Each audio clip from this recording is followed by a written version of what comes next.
오늘 말씀은 요한일서 3장 1절부터 12절까지입니다. 같이 읽겠습니다. 시작. 보라, 아버지께서 어떠한 사랑을 우리에게 주사 하나님의 자녀라 일컬음을 얻게 하셨는고 우리가 그러하도다. 그러므로 세상이 우리를 알지 못함은 그를 알지 못함이니라. 사랑하는 자들아, 우리가 지금은 하나님의 자녀라. 장래에 어떻게 될 것은 아직 나타나지 아니하였으나 그가 나타나심이 되면 우리가 그와 같을 줄을 아는 것은 그의 계신 그대로 볼 것을 인함이라. 주를 향하여 이 소망을 가진 자마다 그의 깨끗하심과 같이 자기를 깨끗하게 하느니라. 죄를 짓는 자마다 불법을 행하나니 죄는 불법이라. 그가 우리 죄를 없이 하려고 나타내신 바 된 것을 너희가 아나니 그에게는 죄가 없느니라. 그 안에 거하는 자마다 범죄하지 아니하나니 범죄하는 자마다 그를 보지도 못하고 그를 알지도 못하였느니라. 자녀들아, 아무도 너희를 미혹하지 못하게 하라. 의를 행하는 자는 그의 의로우심과 같이 의롭고 죄를 찾는 자는 마귀에게 속하나니 마귀는 처음부터 범죄함이니라. 하나님의 아들이 나타나신 것은 마귀의 일을 멸하려 하심이니라.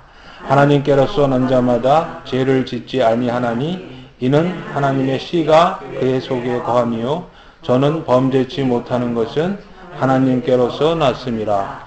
이러므로 하나님의 자녀들과 마귀의 자녀들이 나타나나니 무릇 의를 행치 아니하는 자 또는 그 형제를 사랑치 아니하는 자는 하나님께 속하지 아니하니라. 우리가 서로 사랑할지니 이는 너희가 처음부터 들은 소식이라. 가인같이 하지 말라. 저는 악한 자에게 속하여 그 아우를 죽였으니 어찜 연고로 죽였는고. 자기의 행위는 악하고 그 아우의 행위는 의로움이니라.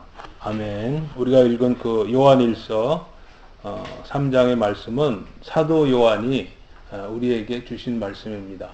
우리가 그동안 믿음으로 의롭게 된다는 것이 무엇인가 하는 것을 사도 바울을 통해서 살펴보았고 또 사도 베드로를 통해서 살펴보았는데 오늘은 믿음으로 의롭게 된다는 것이 무엇인가 하는 것을 사도 요한을 통해서 살펴보도록 하겠습니다. 사도 바울이 우리로 하여금 의롭다고 하는 것은 우리가 예수님과 함께 십자가에 못 박혀서 죽고 예수님과 함께 살아남으로 우리가 의롭게 된다. 그것을 믿는 자가 의롭게 된다 하고 사도 바울은 우리에게 가르쳐 주셨고 또 베드로는 베드로 후서 1장에서 보면은 하나님께서 생명과 경건의 씨를 우리에게 심어 주셔서 하나님의 성품, 신의 성품에 참여하는 자가 되므로 우리가 의롭게 된다. 이야기를 했습니다. 또 사도 바울은 십자가의 그 말씀뿐만 아니라 우리에게 질그릇 비유를 통해서 우리는 질그릇이신데 질그릇 안에 보배를 담음으로 해서 그 보배로우신 분과 같은 그런 형상으로 변화되어지는 그 의로움을 이야기를 했습니다. 사도 요한은 그러면 믿음으로 의롭게 되는 것이 무엇인가 하는 것을 다른 각도에서 설명을 하고 있습니다. 우리가 믿음으로 의롭게 되는 것이 무엇인가 하는 것을 오늘 그 본문의 말씀 중에서 우리가 찾아볼 수가 있습니다. 우리 9절을 한번 다시 볼까요? 3장 9절. 어떤 하나님께로서 난 자마다 죄를 짓지 아니하나니 하나님의 씨가 그의 속에 거함이요 저도 범죄치 못하는 것은 하나님께로서 났음이라. 아멘. 여기서 사도 요한은 구원을 이렇게 이야기했습니다. 하나님의 씨가 그것을 믿는 자에게 거하는 것이 구원이다. 이렇게 이야기를 했어요. 이거는 우리가 참 쉬운 이야기지만 그러면 하나님의 씨가 우리 속에 거한다는 이야기는 무엇일까요? 씨라는 것은 뭐예요? 씨 안에는 뭐가 담겨져 있죠? 우리가 봄이 되면 씨를 땅에다 뿌리잖아요. 그러면 그 땅에 씨가 시간이 지나면은 싹이 나오고 뭐 줄기가 나오잖아요. 생명.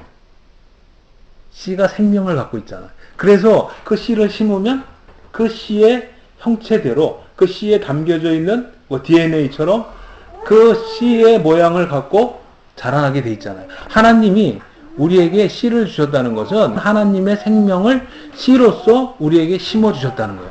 그러면 하나님의 생명이 우리에게 씨로 심어지게 되면은 그 생명이 자라면서 어떤 모양으로 자라나게 될까요?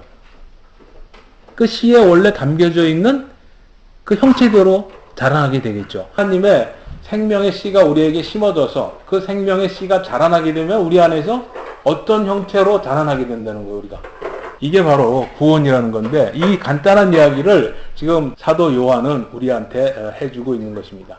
그러면 우리가 받은 생명의 씨가 우리 안에서 어떻게 우리의 의를 이루는가를 알 수가 있습니다. 5장 12절 같이 한번 읽도록 하겠습니다. 시작. 아들이 있는 자에게는 생명이 있고 하나님의 아들이 없는 자에게는 생명이 없느니라. 아멘. 이 생명은 누구에게 있는 거라고요? 하나님의 아들. 아들이 있는 자에게는 생명이 있다고 그랬어요. 그러니까 이 아들 안에 생명이 있는 것이고, 하나님이 우리에게 생명의 씨로 주었다는 것은 바로 이 하나님의 아들 안에 있는 생명을 우리에게 씨로 주셨다는 거예요. 그래서 우리가 이 아들의 생명을 우리 안에 씨로 받아들이게 되면 그 씨가 커서 우리를 뭐로 만든다는 거예요? 어떤 형상으로 만든다는 거예요? 생명이신 예수의 형상으로 우리를 만들어 가신다는 거예요. 바로 이게 구원이라는 거예요. 사도 요한은 아주 그냥 쉽게 얘기했어요. 그러면 우리가 구원을 받았는가 안 받았는가는 쉽게 한마디로 이야기를 한다면은 예수의 생명의 씨를 갖고 있느냐? 네 안에 예수의 생명의 씨가 자라나서 예수와 같이 네가 그 형체가 예수처럼 변화되고 있느냐? 그것이 만약에 있다 그러면 이 사람은 예수의 생명을 받아들여서 구원을 받은 자가 된 것이고, 그리고 예수님의 형상으로 변화가 되어진다는 것입니다. 베드로는 생명의 씨 안에 있는 DNA를 신의 성품이라고 그랬던 거예요. 그 8가지 신의 성품을 갖고 있는 자로 태어나는 자는 그 생명을 주신 낳은 자와 동일한 형체로 살아가게 된다는 것이에요. 자, 5장 1절에 그래서 예수께서 그리스도이심을 믿는 자, 다시 말해서 예수를 믿고 구원을 받은 자들은 하나님께로 난 자가 됐고 하나님의 생명의 씨앗을 받아서 커나가면서 하나님을 닮아간다는 거예요. 그 하나님의 그 형상은 예수 그리스도가 완성했기 때문에 하나님의 형상인 예수님을 닮아가게 된다는 것입니다. 자, 이제 3장 1절 우리 같이 한번 읽도록 하겠습니다. 3장 1절 시작. 보라, 아버지께서 어떠한 사랑을 우리에게 주사 하나님의 자녀라 일컬음을 얻게 하셨는고 우리가 그러하도다. 그러므로 세상이 우리를 알지 못함은 그를 알지 못함이다. 아멘. 여기서 하나님께서 어떠한 사랑이라는 것은 큰 사랑을 얘기하는 것입니다. 하나님께서 큰 사랑을 우리에게 주셔서 하나님의 자녀라 일컬음을 얻게 하셨는고, 하나님이 우리를 낳았다는 얘기예요. 하나님이 우리에게 자기의 생명을 줘서 자기의 모습대로, 자기의 형상대로, 자기의 능력대로 살아가는 하나님의 자녀가 되게 했다는 거예요. 바로 이게 구원이라는 거예요. 그래서 사도 요한은 아주 쉽게 얘기했어요. 너 구원받는 게 뭐냐?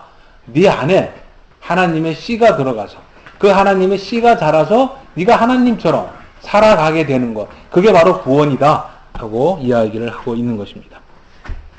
3장 2절에 보니까 사랑하는 자들아 우리가 지금은 하나님의 자녀라 그랬어요. 예, 지금은 우리가 하나님의 자녀로 살아가고 있는데 장래에 어떻게 될 것은 아직 나타나지 아니하였으나 그가 나타내심이 되면 그랬어요. 여기서 그가 나타내심이 된다는 것은 예수님의 재림을 얘기하는 거예요. 예수님이 재림하게 되면 우리가 그와 같을 줄 아는 것은 재림하신 예수님의 영광스러운 그 부활의 몸처럼 우리가 변하게 되는 것은 그의 계신 그대로 볼 것을 인함이라 그랬어요. 우리의 이 부실한 몸, 이 낮은 몸이 예수님의 재림 때에는 예수님의 영광스러운 몸으로 변해서 예수님과 같이 최종적으로 변하게 된다는 것이에요. 그럼 그 전에 뭐냐? 예수님의 씨가 우리 안에 심어졌지만 싹이 나고 줄기가 나고 열매를 맺어야 하는 것처럼 많은 시간이 필요한 거예요. 그의 나타나심이 이루어지면 이 세상에는 악한 죄도 없어지고 사단도 없어지고 오로지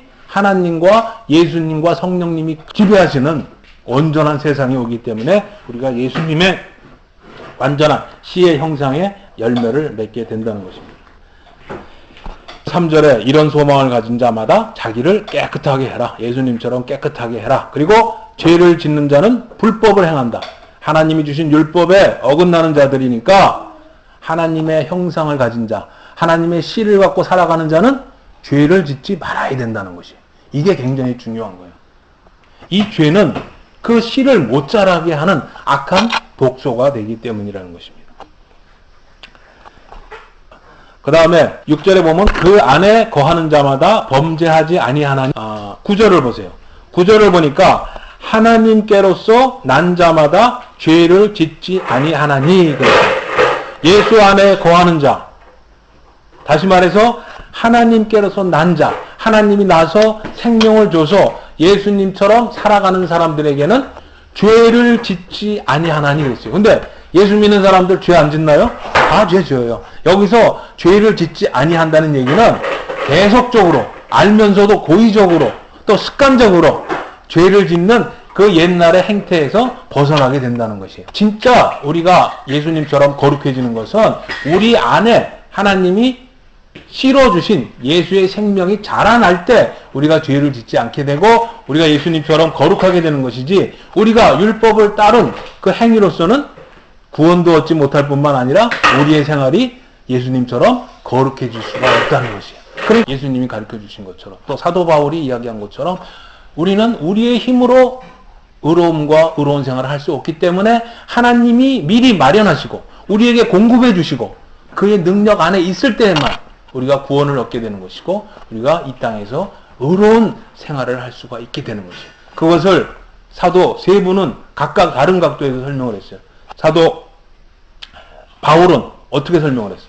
그렇게 의로움을 얻을 수가 있는 것은 너희들이 십자가 사건을 똑바로 알면 된다. 십자가 사건을 믿으면 된다. 다시 말해서 예수님과 함께 죽고 옛사람이 죽고 죄가 죽고 예수님이 살아났을 때 너희들도 같이 살아나서 예수의 생명이 너희 안에 부어져서 너희들은 의로워지신 거고 구원을 얻게 된 것이고, 그렇게 살아난 자가 예수님의 말씀대로 계명대로 살아가는 것이 바로 구원이다 하고 이야기를 했고, 베드로 사도는 한 걸음 더 나아가서 하나님을 믿을 때에 너희에게 생명과 경건을 하나님께서 부어주셨다. 그리고 그 경건에는 8가지 신의 성품이 있다. 그 신의 성품이 너희에게 부어졌기 때문에 그 생명이 자라나면서 그 DNA가 신의 성품을 드러내고 너희들의 구원이 이루어지는 것이다 하고 이야기를 했던 것입니다.